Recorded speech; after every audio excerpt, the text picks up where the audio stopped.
The war in Yemen will reach its third year in just 10 days. The conflict has created what the United Nations says is the worst humanitarian catastrophe in the world. Dan Cohen has more.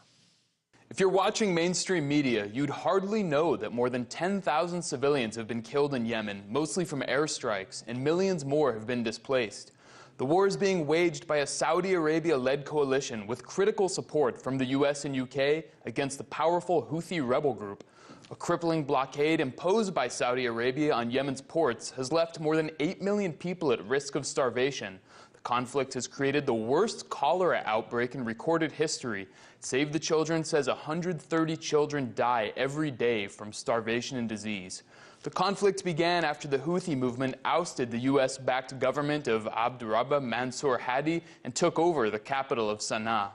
The Saudi-led coalition has carried out an indiscriminate bombing campaign directed against civilians, targeting infrastructure and even weddings and funerals.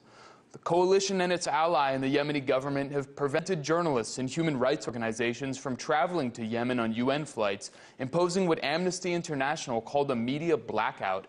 The U.S. has played a major role in the ongoing devastation of Yemen, providing weapons, intelligence, targeting expertise, and logistical support to the Saudi-led coalition.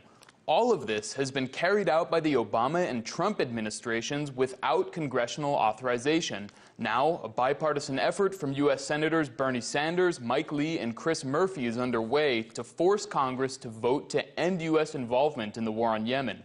The resolution has 50 co-sponsors in the House and calls for the removal of United States armed forces from hostilities in the Republic of Yemen that lack congressional authority.